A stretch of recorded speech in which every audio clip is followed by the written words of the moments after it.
get the whole story.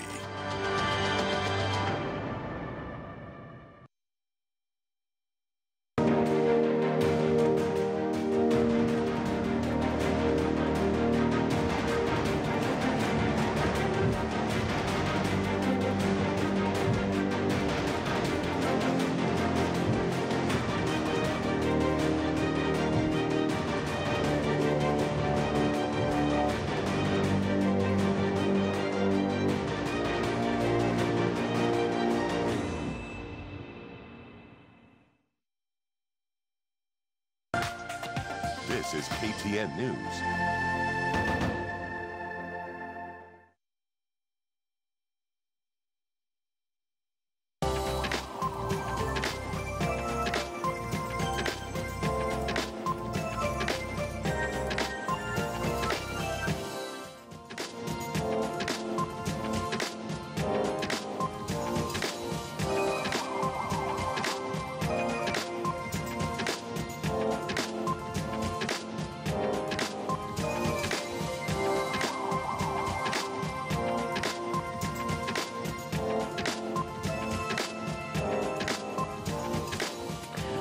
Welcome back to Morning Express. Let's have a look at what President Uhuru Kenyatta had to say about Cabinet Secretary Mwangi Kiunjuri.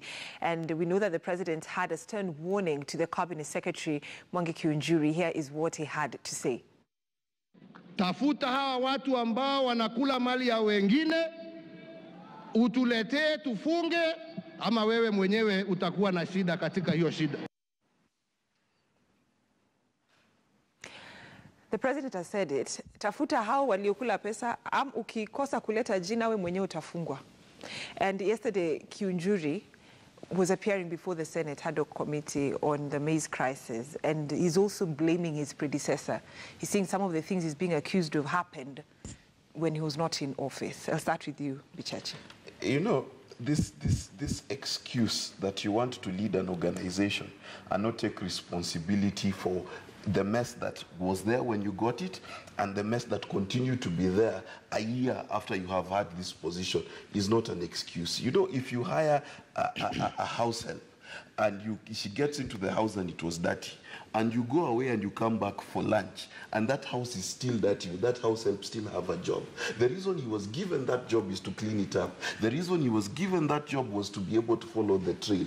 And the truth is, if he's failed to do that, he may not be criminally liable, but he is definitely incompetent. That's the bottom line. If he's not given one name for the DCI to investigate, one name for EACC to investigate, or told the people of Kenya, these are the issues that we are facing, then he must be qualified as incompetent. And incompetence is as good as criminality, because while he is doing that, one paper is saying that we're going to lose 5 billion of the value of the maize we have. Another one is saying that 1.7 billion of the maize has already rotten. So not only is it rotten, we have also not paid farmers. The whole industry now is rotten. So you want to tell me just because you are not there before, you don't have to fix it? That is not true. Look at Bob Collymore when he took over Safaricom. It had debt, it had issues, he took responsibility. Today, if you buy Mtambo's company or Nerima's company, you buy both the debt and the profit ledger of that company. So if he cannot take responsibility, he should step down. So, Ms.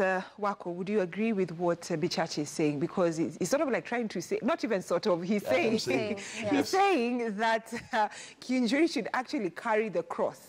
Yeah, he should, because he does lead, and that's management. And even as Bichachi has said just now, if it were me in my own organization or my company, I cannot come around making excuses. And when we look at our farmers and we talk about agriculture, we're talking about the big four with food security. We are failing. Our food is not secure. People are starving and we're not paying our farmers, and it's terrible. So things like this, it's something that is not small. It's just as we are seeing a lot of health issues happening in our healthcare and patients dying because of lack of access to healthcare. It's just as bad. When we're killing the economy, we're killing the very essence of people having access to food. It is something that's not minor, and it's something that you cannot continue to make excuses about.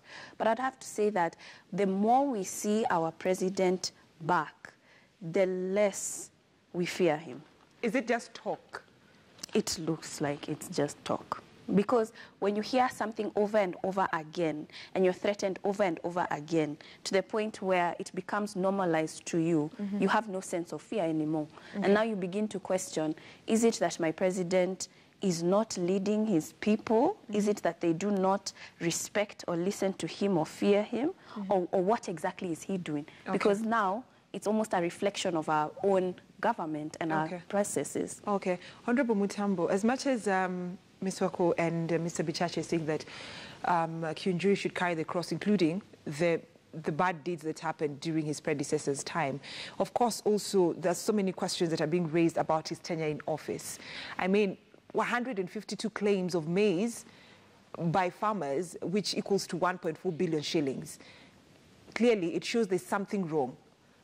My political advice to my good friend Kiunjuri, whom actually I feel for, is to tender his resignation yesterday. Not even, you should not wait for tomorrow.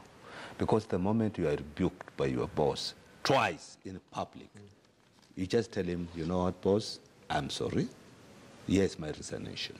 There you earn political mileage, because you need to understand Kiunjuri is a politician and he need to come back tomorrow to the political scene. The moment he stays there, what he's waiting for is to be fired. And that is very bad. I would not wait for that to come. If I were him, I would have resigned. But this because week... to have the president rebuke you, it means something is wrong somewhere. Either you are not communicating with your boss, or you are not telling what is happening. You drag him to showground. You find things are totally different, not what you have told him. You drag him to a maize growing area. The farmers are coming. There is a committee, a Kamukunji. The president will meet the farmers. They will tell him things which are contrarily different from what you have been briefing him. So there is a problem. So when you see president getting angry, it means something is not happening right somewhere. Okay. And so that goes back now to the minister. You are the person who is in charge. And the charge has said it all. If you get an office with the dirty utensils, clean them.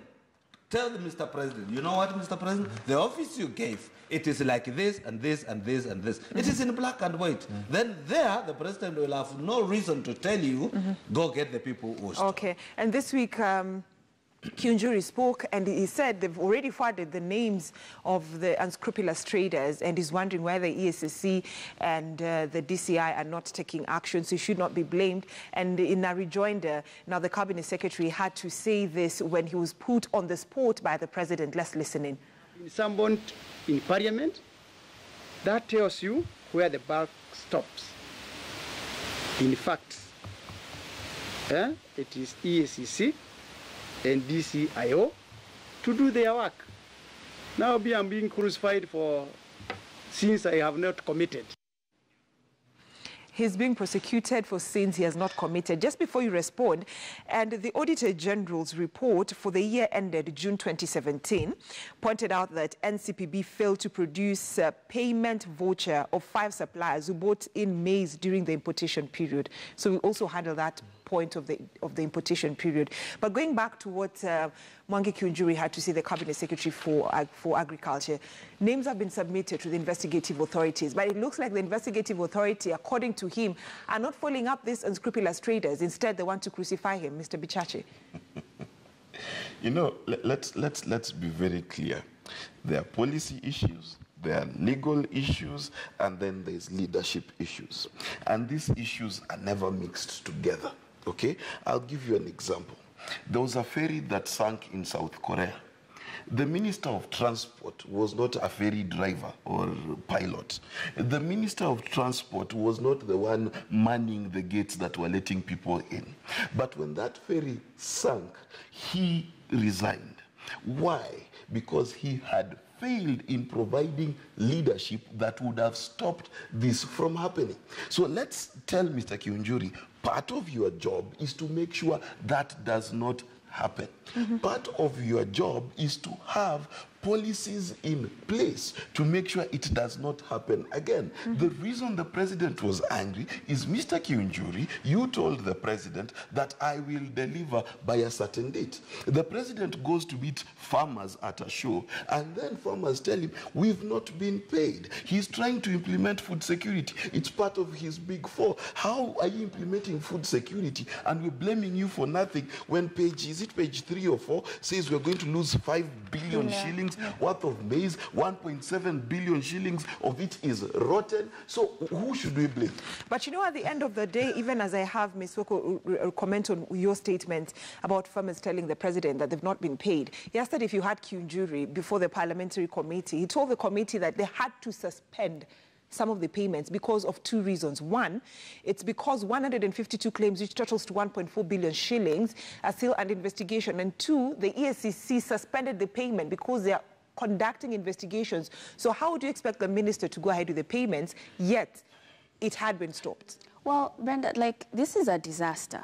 And frankly, let's think of it as a flood or something. And then in the US, they have FEMA, where as much as people have been evacuated, they have no home, they will give you some way to be able to supply yourselves to be able to survive. Here we're having farmers who have not been paid, but you're not telling them, this is how we're going to compensate you in the meantime as we're going through these cases so that you do not starve to death. Yes. We literally have people starving to death, children not going to school. Their way of living has been abruptly stopped because of a case.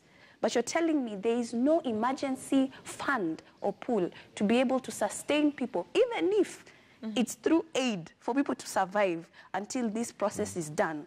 Then I'm telling you, we do not have leaders who are forward-thinking and progressive. Okay, okay. And even as much as you say that also, I'm just trying to be the devil's advocate over here. Because again, yesterday, Kiunjuri was telling members of the committee, the Senate ad hoc committee on maize crisis, that the only deficit that's remaining is 2.2 million shillings, and they're waiting for Treasury to release the amount. You know, before he even talks about money, we need to understand who are we addressing here. We are addressing farmers, and there's a difference between a farmer and a trader. We need to understand that. The president is concerned about the farmers, not the traders. Trader, Bichaji can be a trader, Mutambo can be a trader. I can go and buy maize in Kampala, in Tanzania, and bring. But there's that farmer who farms and sells 2, 3, 5 bags. Yes. That is the person the president is talking about. Consider that person first before you consider the one who delivered 1 million bags. Have you considered the one who... And when you look at the claims which are being fronted, are the people who brought 50 bags, 100 bags, maximum. There is no farmer. And the president actually asked them, who is that farmer? Because I also have land in Ukambani, very big. But I cannot farm a land which will produce maize worth 200 million shillings. Nowhere. So when somebody brings a claim to Sh5b through the ministry and you are there, and that payment passes through, somebody is paid 200 million. Which farm is that? Kitengela farm? Which farm is this? And in fact, that is the same thing that the cabinet secretary raised yesterday, because he was saying that people who submitted maize more than the acres of land that they have for farming maize, and he was also questioning, where did you get the extra bags of maize to supply? Those are the kind of things the president is talking about. And those are the questions that him, as a CS, should deal with. Because who was the person weighing this maize? Who was the person who signed the receipt? Who was the accountant who wrote that in the procurement ledger? You know, these are the issues he should be saying. He should be coming to us saying he's fired 20 people, he's fired 30 people. But he comes to ask the same questions we are asking. Then but at the same time, Ms. Wako, Kiunjuri is saying, like, you've had the clip that we played before. He's saying he's not to be blamed because according to him, names have already been submitted of the people he says are supposed to be investigated. But he's saying that the investigative authorities don't want to go after these people. They want to come after me. What proof does he have of that? You know, right now all we have is hearsay, she say. I can say right now that someone is targeting me, I'm being followed unfairly. I have no proof of it. And so sometimes I think that we have this victimization of our leaders, where, like Buchachi said earlier, they do not want to take responsibility. So it becomes a pointing fingers game. I've never seen an individual in our country who openly says, I messed up, I take full responsibility, and I will step aside as investigations go on. As far as what I've done, these are the names that are submitted. I shall wait for it to go through the courts and systems. Now, let's talk about, Honorable Mutambo, let's talk about the Auditor General's report, and which, of course, Mr. Bichachi here says the jury should also take the blame for that. That is the importation of maize. And in the Auditor General's report for the year ended June 2017, pointed out that NCPB failed to produce payment vouchers of 5 suppliers who bought maize during the importation period. And all this happened when he was not in office. Who? Kiunjuri. You know, when you assume office, there's another report. You don't sign that report before you get to know the details. The moment you know, when the president appoints me today as a minister, before I assume the office, there's a handing of a report which I get. And it is that particular moment you make queries. Where did this one go before I sign the receipt, before I receive that report from